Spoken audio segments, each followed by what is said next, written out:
절대쌍교 고룡 원저 제22장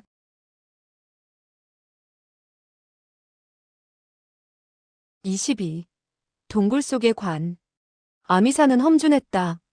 더군다나 산 뒤편에는 몇십 장이 넘는 절벽이 끝없이 이어져 있었다.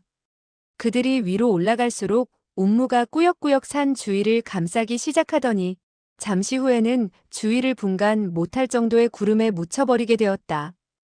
험한 길을 한참 걷는 동안 두 사람은 모두 호흡이 거칠어졌다. 아직 멀었나? 벽사신구는 짜증 섞인 목소리로 퉁명스레 말했다. 왜? 내가 일부러 늑장이라도 부리는 것 같소? 그 보물을 찾기 전까지는 짜증내지 말고 날 잘 구슬리는 것이 좋을 거요. 보물을 찾은 뒤에 날 처치해도 늦진 않을 테니까. 마음 놓게. 보물을 찾은 뒤에도 너를 죽이지 않고 잘 대해줄 테니까 너는. 갑자기 벽사신군의 목소리가 커졌다. 이 녀석아. 어디로 갔지? 빨리 나와. 어서 나오란 말이다. 순간 소호아가 사라져버린 것이었다. 너무 순식간에 일어난 일이라 벽사신군도 미처 손을 쓸 겨를이 없었다. 벽사신군은 당황하여 눈망울이 주먹만 해져서 소리쳤다. 너 이 녀석아. 내가 정말 나오지 않는다면 휘파람을 불겠다. 그러면 넌 죽고 말아. 내가 어디로 달아난다 해도 소용없는 짓이야. 벽사신군은 당황했다. 그 벽사는 부골지저라고도 하는데 나의 명령 없이는 한평생 너에게 매달려 다닐 것이야. 내가 죽을 때까지 말이야. 돌연 곁에서 푸우하는 웃음소리가 들려왔다. 난 여기에 있는데 왜 그렇게 호들갑이오? 벽사신군이 눈을 돌리자 덩굴 속에서 손목에 뱀이 감긴 소호아의 손이 불쑥 나왔다. 뒤로 동굴이 있었던 것이다. 소호아는 어느 사이에 동굴 속으로 들어가 있었다. 들어오시오. 여기가 바로 보물이 있는 장소의 입구요. 벽사신군은 부하가 머리끝까지 치밀어 올랐으나 보물이라는 말에 귀가 번쩍 뜨였다. 그는 다급히 동굴 입구로 달려가 덩굴을 제쳤다. 굴 속에서 불어오는 찬바람이 온몸을 감쌌다. 그는 몸을 부르르 떨며 말했다. 연남천만이 이런 곳을 찾을 수 있지. 연남천, 결국은 남의 손에 내 보물이 들어가는구나. 하하하. 동굴 속은 코앞도 보이질 않을 만큼 어두웠다. 벽사신구는 곧 품속에서 작은 횃불을 꺼내어 불을 붙였다. 그러고는 자랑스러운 듯 말했다. 이 물건이 무엇인 줄 아나? 사실 난 이번 길을 위해 많은 준비를 했지. 이 불씨는 300냥의 은을 주고 노아에게 구한 것이지. 하룻밤을 꼬박 세운다 해도 꺼지질 않을 거야. 그러나 그 말이 채 끝나기도 전에 횃불이 꺼져버렸다. 소호아는 웃음을 터뜨렸다. 하하하. 정말 괜찮은 물건이군. 노아 그놈이 날 속이다니. 그를 나무랄 순 없지요. 당신이 너무 큰 소리를 쳐서 그 입김에 불이 꺼져버린 것이요. 벽사신구는 다시 횃불을 붙였다. 그러고는 조용히 발을 떼어놓기 시작했다. 그러나 얼마 가지도 않아서 앞서가던 벽사신군이 갑자기 안색이 돌변하며 그 자리에 멈추어 섰다. 소호아는 재빨리 고개를 빼내어 앞을 바라보았다. 그들의 앞에는 세 구의 시체가 널브러져 있었다. 그 시체들은 모두 화려한 옷을 입고 있었고 손에는 파란 빛을 내는 무기를 들고 있었다. 벽사신군은 손을 내밀어 시체를 만져보았다. 시체는 비록 차가웠으나 아직 딱딱하게 굳지 않은 것으로 보아 죽은 지 얼마 되지 않은 것임을 알 수 있었다. 벽사신군은 횃불을 갖다 대며 그들의 얼굴을 자세히 살펴보았다. 순간 벽사신군은 안색이 파리하게 변하며 횃불을 쥔 손을 떨기 시작했다. 우두커니 그 모습을 보고 섰던 소호아가 물었다. 이들이 누구입니까? 금능삼검이야. 꽤 알려진 인물들인 모양이지요. 비단 이름만 있는 것이 아니고 인류 고수들이야. 이들이 어떻게 여기에 와 있을까? 그 생각은 소호아도 마찬가지였다.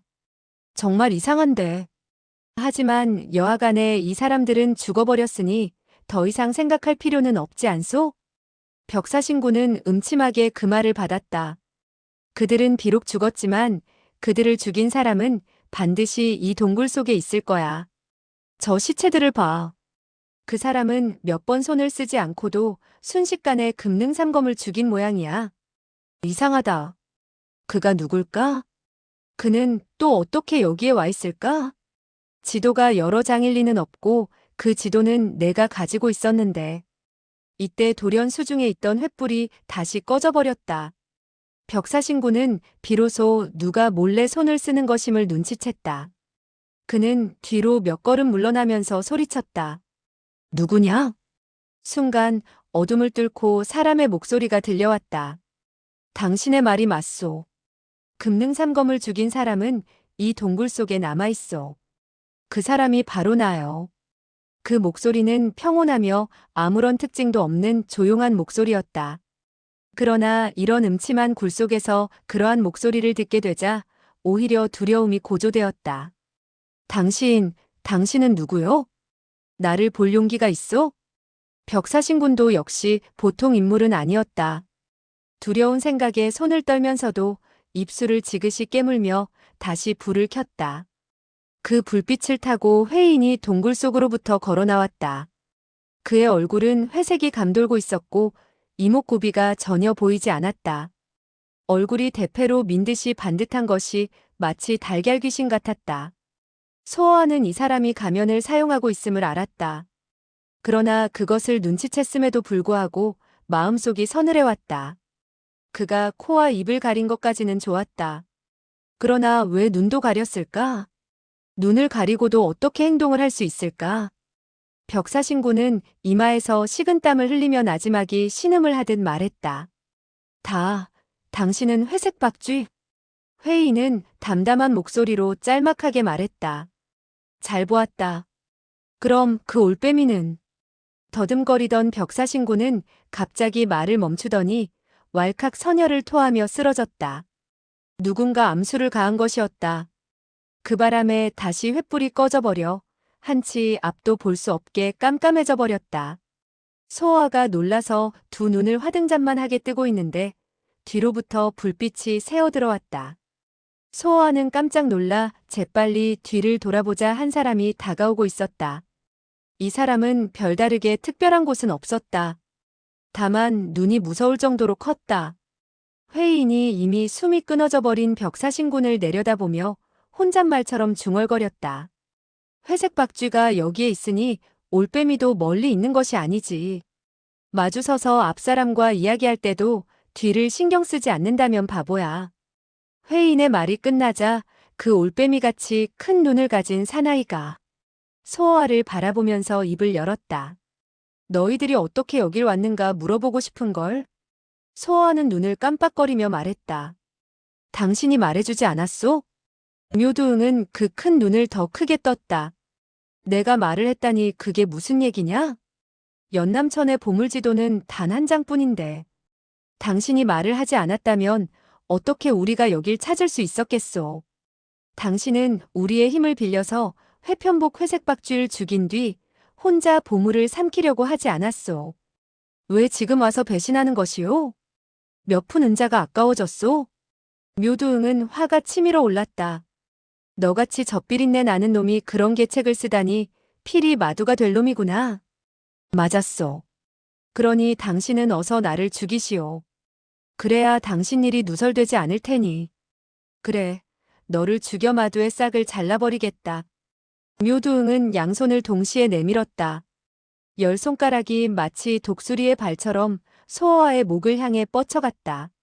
소어아는 이러지도 저러지도 못했다. 공격을 피해 몸을 급히 움직였다가는 당장 사미인들의 입이 가만히 있지를 않을 것이었다. 그런데 이때 회편복이 한 걸음 나서며 묘두응의 행동을 저지했다. 잠깐, 이런 조그만 아이에게 독수를 가할 필요가 있어?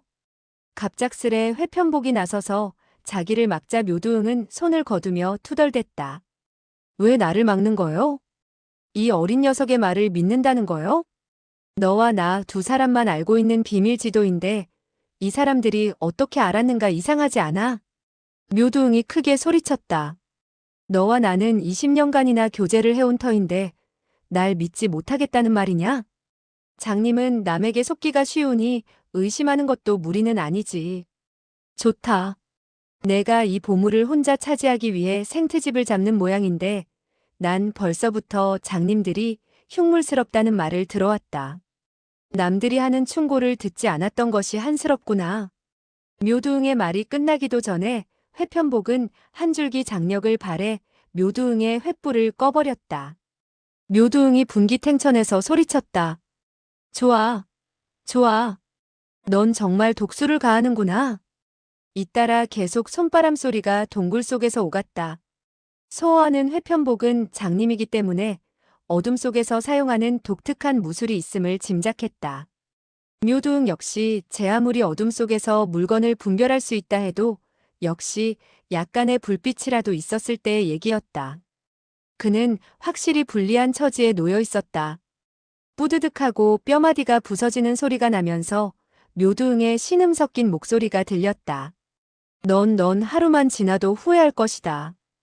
이 말을 끝으로 한동안 아무런 소리도 들리지 않았다. 소호하는 숨을 삼키며 움직이지 않고 가만히 있었다. 그는 회편복이 묘두응을 죽인 후에는 자기에게 손을 쓸 것이라는 것을 너무나도 잘 알고 있었다. 어둠 속에서 돌연 회편복의 목소리가 들려왔다. 얘야, 너 어디 있지? 왜 말을 하지 않는 거니?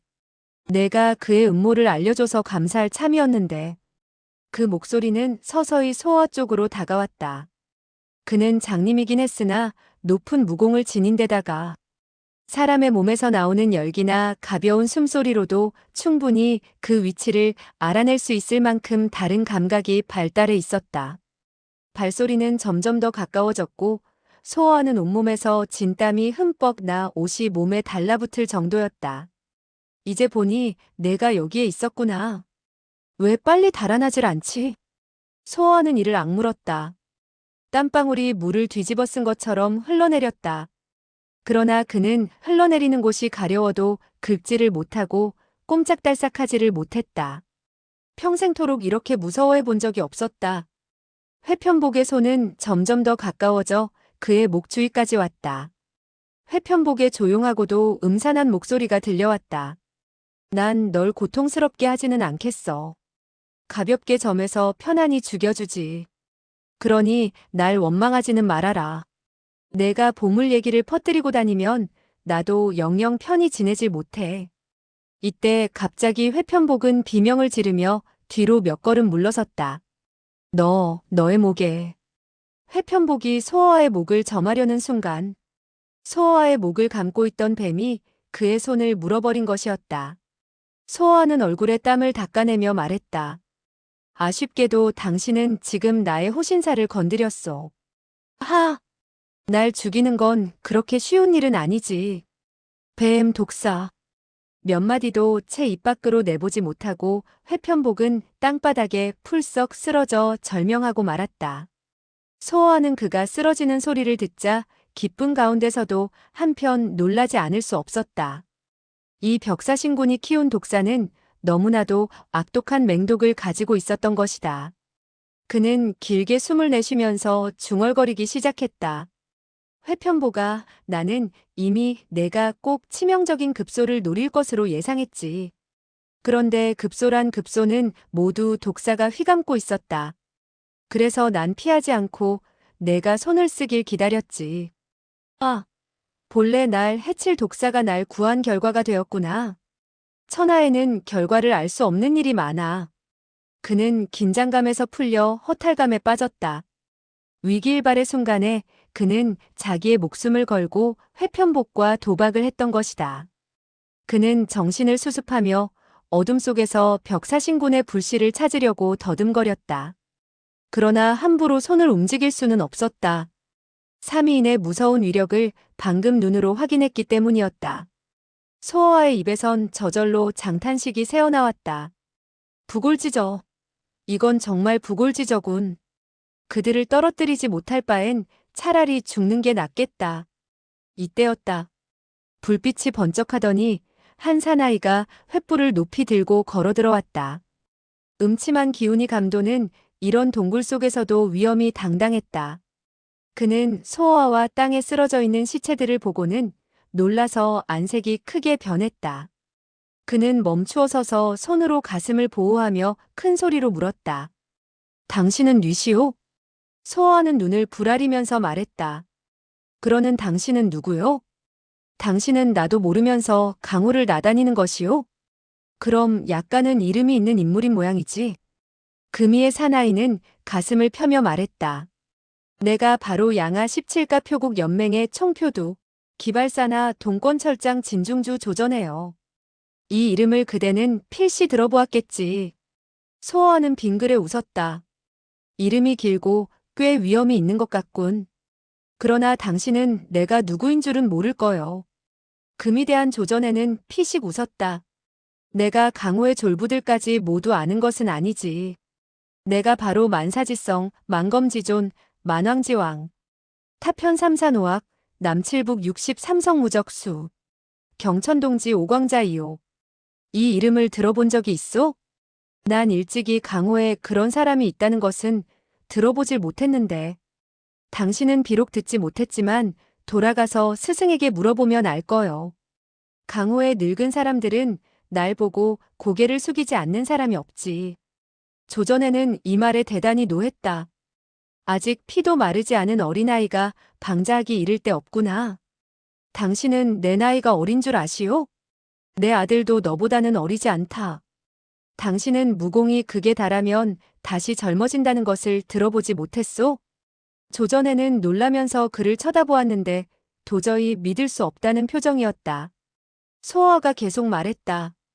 오늘 난 이미 사람을 많이 죽여서 더 이상 살생을 하고 싶지 않소. 당신은 사나이니 용서해 주겠소. 어서 가시오. 조전에는 정말 화가 머리끝까지 치밀어 올랐다. 이놈의 자식이 누구를 놀려. 당신은 우선 죽은 사람들이 어떤 인물인가 한번 보시오. 조전에는 시체들에게 다가가 무릎을 꿇고 자세히 보고는 안색이 변하였다. 두려워하지 마시오. 그들은 악적이라 나의 손에 응징받았을 뿐이오. 조전에는 다시 소어아를 자세히 바라보았다. 땅바닥의 시체들과 귀와 코에 독사들이 휘감겨 있는 소어아의 괴이한 모습은 그 말을 믿지 않으려야 믿지 않을 수가 없게 만들었다. 그는 드디어 폭언의 예를 하고 인사를 했다. 노형은 후배의 무례함을 용서하십시오. 이때 돌연 동굴 입구로부터 병기가 부딪히는 소리가 들려왔다. 그 움직임은 너무 빨라서 그들이 고개를 돌려 소리나는 쪽을 바라보는 순간 이미 그들로부터 2, 3장 거리까지 다가왔다. 설화도 넌 정말 나와 목숨을 걸겠느냐? 다른 사람이 말했다. 당신의 권법은 그 신속함이 관회무쌍이라고 들었소. 그래서 난 벌써부터 가르침을 받고 싶은 마음을 가지고 있었소. 그런데 오늘 어찌된 영문인지 보물을 두고 마주치게 됐으니 우리들의 생사를 가늠해야 되겠지. 이 목소리는 여자의 목소리였다. 소어하는 궁금증이 나서 그대로 있을 수가 없었다. 이 설화도는 여자인 모양이지요? 조전애가 탄식 비슷하게 말했다. 그녀는 바로 지난날 강호에서 이름을 떨쳤던 삼나찰 중의 하나인데 칼 쓰는 법이 가히 신의 경지에 이르러 역사가 있는 사모단문도 팽가의 자제도 당하질 못하지요. 다른 사람은? 소어의 물음을 조전애가 다시 받았다. 설화도의 말로 미루어 보아. 이 사람은 필시 장백 검파 중에 거물 관외 신룡검 풍천우일 거요. 이 사람의 검법은 매우 신속하여 정말 관외무쌍이요. 난 정말 늙었구나. 후배 중에 이름 있는 사람을 모르니. 조전에는 이맛살을 깊게 찌푸렸다. 보물이 감추어져 있는 곳이 이토록 은밀한데 어찌 이 많은 사람들이 왔을까? 이상하다 이상해. 이때 다시 검이 부딪히는 소리가 들리며 검광 아래 두 사람의 그림자가 번쩍였는데 하나는 깡마른 체구에 검은 옷을 입고 있었고 또 한 명은 백의의 여인으로 수중의 유엽도를 자유자재로 움직이고 있었다. 소어하는 냉소하며 입을 열었다. 저 두 사람의 무술은 쓸만하지만 결점이 너무 많아. 만약 내가 손을 쓴다면 그들은 단 몇 수도 막지 못할걸. 소어와의 목소리에 흠칫 놀란 그들은 곧 손을 멈추었다. 전에 당신이 어찌 여기에? 조전에는 쓴웃음을 지었다. 오래간만이요. 아직 예전 모습 그대로 변하지를 않았군. 고마워요. 여기서 당신을 보다니 생각지도 못했던 일인데. 11년을 12년이 됐군요. 한 번도 날 찾아오지도 않고. 명성이 나면 옛사람은 다 있는 모양이군요. 조전에는 가볍게 헛기침을 했다. 나. 관을 실려온 건 풍천우가 돌연 싸늘하게 말했다. 재미있군, 재미있어. 알고 보니 옛 애인들이 만났군. 그러나 류옥여에다 조전해를 더한다 해도 난 두려워하지 않아. 설화도 류옥여는 그를 상관하지 않고 소어와를 한번 힐끗 쳐다본 뒤 입을 열었다. 당신 제자입니까? 기괴한 모습이군요. 조전해가 말을 받았다. 이분이 바로 옥 노선배님이요. 류옥여는 눈을 크게 떴다. 노선배라고? 조전해가 다시 말했다. 지금 바닥에 쓰러져 있는 금능삼검, 회편복, 묘두응, 벽사신군 등은 모두 이분 노선배의 손에 죽은 것이요. 이 말이 나오자 류옥여는 물론이고 풍천우도 놀라 두 눈이 주먹만해지며 안색이 변했다. 풍천우는 뒤로 두 걸음 물러선 뒤 소어와를 좌우로 살피면서 수중의 검을 더욱 힘차게 쥐었다. 소어와는 속으로는 배꼽이라도 잡고 뒹굴며 웃고 싶었지만 시치미를 떼고 입을 열었다. 류 아가씨도 보물지도가 있어? 류옥여는 고개를 끄덕였다. 소어와는 눈길을 풍천우에게 돌렸다. 당신은? 만약에 지도가 없다면 내가 어떻게 여기까지 왔겠소? 지금까지 모두 6장의 지도가 나타난 셈이야. 하나의 보물에 6장의 지도가 나타났으니 이상한 일이군. 풍천우가 언성을 높였다. 얼마나 많은 사람이 왔든 간에 마지막으로 남은 사람이 보물의 주인이야. 지금 죽는 것도 좋지. 하지만 보물을 보지도 못하고 죽으면 너무 애석하지 않을까? 풍천우는 소어와의 말에 놀라며 수중에 검을 슬그머니 내렸다. 조전해가 끼어들었다. 옥 노선배의 말이 맞소. 나중이야 어쨌든 우선 들어가 보는 것이 좋겠소. 보물을 본 후 다투어도 늦진 않을 테니. 연맹표도의 견식이 제일 높군. 소어와는 몸을 돌려 몇 걸음 걸어가다가 다시 고개를 돌렸다.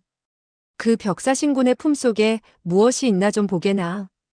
벽사신군의 품속에서는 3개의 자주색 대나무 통이 나왔다. 그 각각에는 종이가 붙어 있었다. 하나의 통에는 미혼, 또 하나의 통에는 해독, 3번째 통에는 사량, 뱀의 밥이라 쓰여 있었다. 통을 바라보는 소어와의 눈은 기쁜 빛이 역력했다. 그는 이 사량으로 몸에 붙은 삼위인을 떨어뜨려 버릴 수 있음을 알았다. 그러다 생각에 잠기더니 통을 그냥 품속에 넣어버렸다. 그는 작은 뱀을 계속 이용하기로 마음먹은 것이었다. 동굴은 매우 깊었다. 굴곡이 심한 데다 은밀하면서도 차가웠다. 소어와가 제일 앞에 섰고 조전에는 횃불을 높이 든 채 바로 뒤에 섰다. 그 뒤를 따라서 풍천우가 긴 검을 손에 굳게 쥔 채 따라 들어왔고 류옥여가 마지막이었다. 얼마를 가자 동굴이 차츰 훤해지면서 종유석이 사방에 늘어져 있는 모양이 보였다. 여러 가지 색깔이 아롱져 신비스러운 아름다움을 자아냈다. 천기백괴의 종유석들 사이에 2개의 횃불이 꽂혀 있었고 그 불빛 밑으로 5사람이 보였다. 그 5사람 중에 3사람은 서 있었고 다른 2사람은 마주보고 앉아 있었다. 그들은 4개의 손을 마주하고 있는 것이 마치 전력으로 결투를 하는 것 같이 보였다. 그중 하나는 노란색 장삼을 걸친 화상이었고 또 다른 한 사람은 삐쩍 마른 노인이었는데 이 둘은 이마에 땀방울이 송골송골 돋아나고 있었다. 서 있는 3사람도 안색이 무겁게 보였다. 이때 소어와를 비롯한 4사람이 들어갔다. 그런데도 그들은 눈길 한 번 돌리지 않고 결투에 열중해 있었다. 소어와가 뒤돌아보니 조전해, 류옥여, 풍천우 등은 안색이 전부 하얗게 변해 있었다. 그들은 모두 그들 5사람을 알고 있는 것 같았다. 비단 알 뿐만 아니라 5사람에게 경계와 두려움마저 느끼는 듯 했다.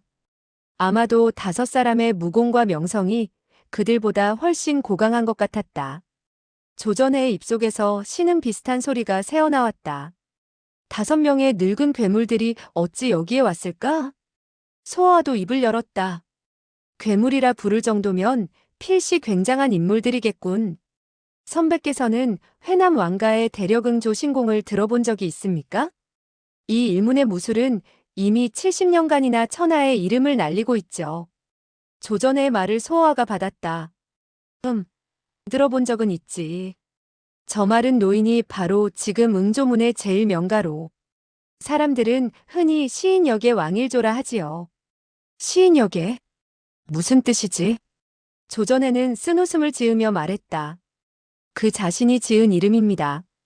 뜻은 어떤 사람이든 그의 눈에는 병아리로 보인다는 것이죠. 혹이 있는 이름이군. 건방지기도 하고. 소호하는 말을 하며 그들을 다시 자세히 바라보았다. 그 노란 옷의 화상은 몸이 우람하고 당당했으며 앉은 키가 왕일조보다 고개 하나는 더 컸다. 그에 비해 왕일조는 왜소하고 비쩍 말랐다. 하지만 그 역시 강건해 보였고 툭 튀어나온 눈이 불길을 내뿜고 있었다. 이때 이들을 바라보던 소호하는 웃음을 참을 수가 없어 작은 소리로 말했다. 자네가 보기엔 저 2사람 중에 누가 병아리 같은가? 조전에도 웃고 싶었으나 차마 웃을 수는 없었다. 헛기침 소리를 내고는 목소리를 가라앉히며 다시 설명했다.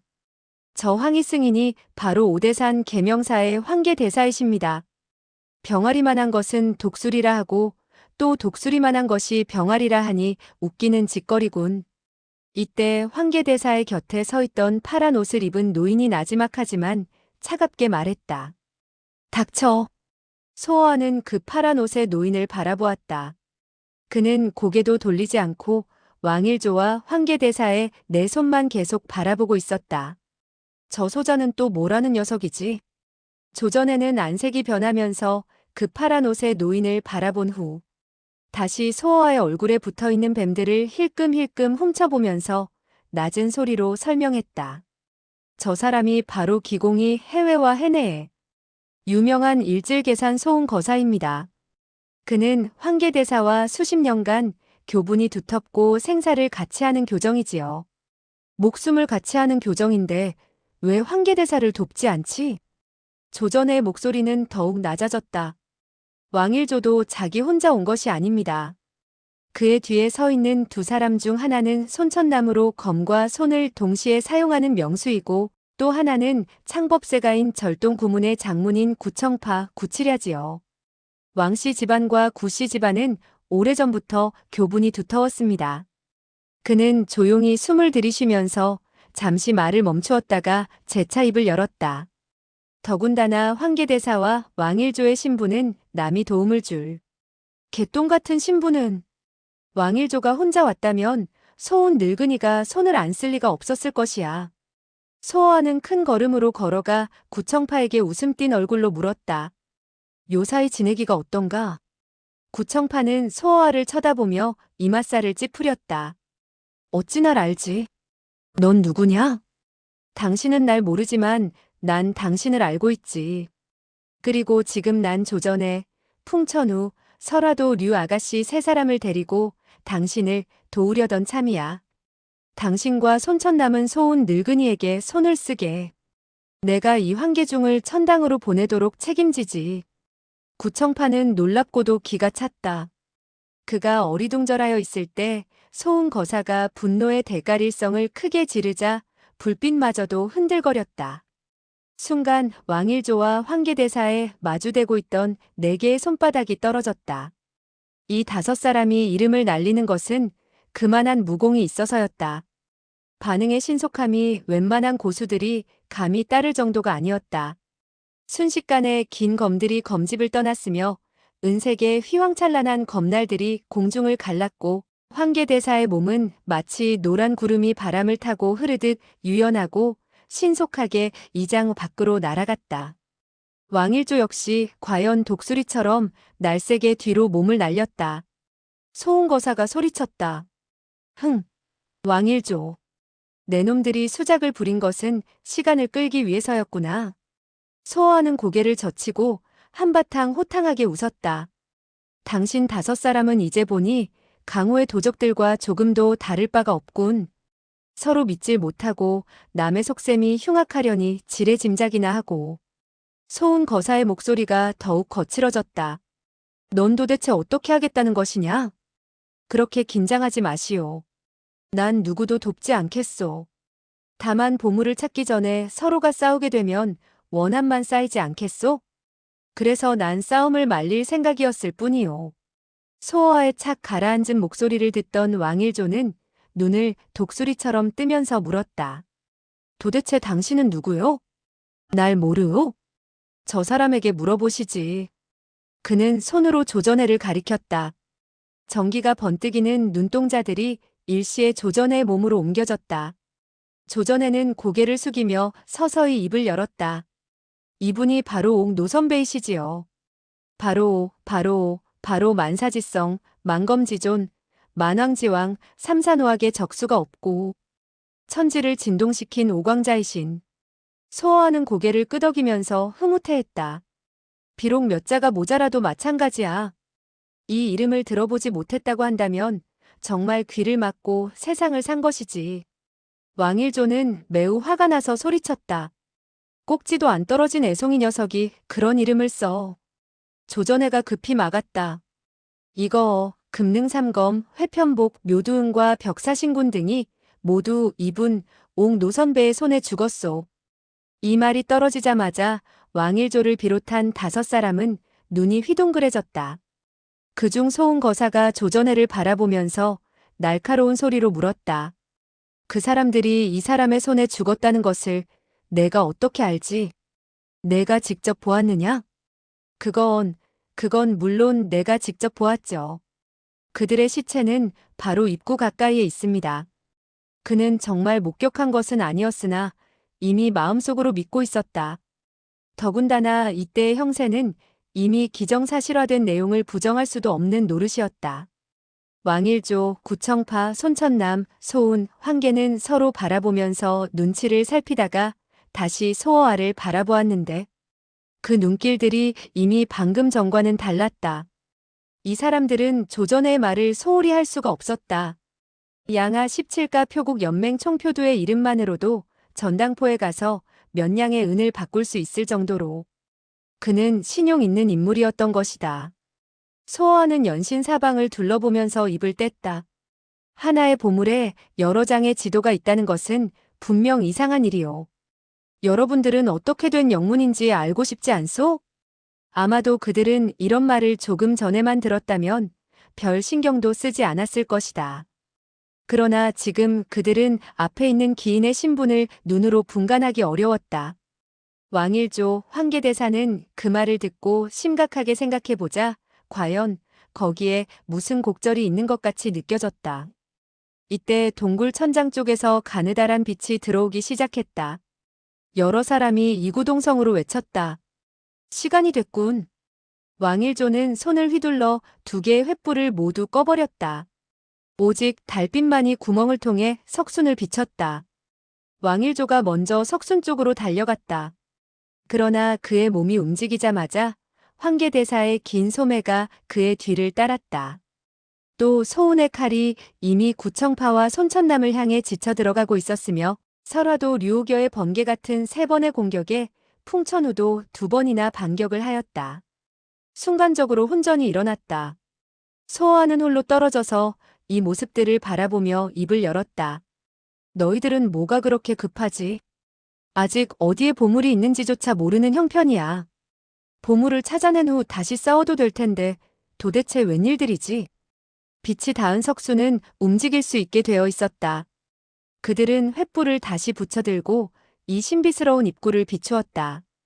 어둠 속에서 돌계단이 드러났다. 왕일조, 황계대사, 구청파, 소운거사, 손천남, 조전해, 풍천우, 류옥여 이런 순서로 서로가 서로의 행동을 감시하면서 계단을 내려가기 시작했다. 모두 무거운 표정들이었다. 소어하는 마지막으로 들어섰다. 얼굴은 여전히 웃는 표정이었지만 그 역시 약간의 흥분 상태를 감출 수는 없었다. 그 또한 긴장에 쌓여 있었다. 한참을 걸어 들어가 계단의 끝에 거의 다 이를 때였다.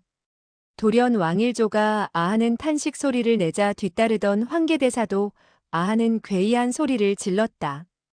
이 두 사람은 모두 일파종주의 신분이다. 웬만한 일로 함부로 기성을 지를 사람들이 아니었다. 뒤따르던 사람들은 빠른 걸음으로 그들이 있는 곳까지 도달했다. 그러나 그들 역시 아하고 소리를 지르더니 넋을 잃고 입을 다물지 못했다. 돌계단 끝에는 다만 몇 개의 관이 가지런히 놓여 있었다. 음산한 바람이 부는 가운데 검은 관들은 불빛을 받아번쩍이며 기괴한 분위기를 자아냈다.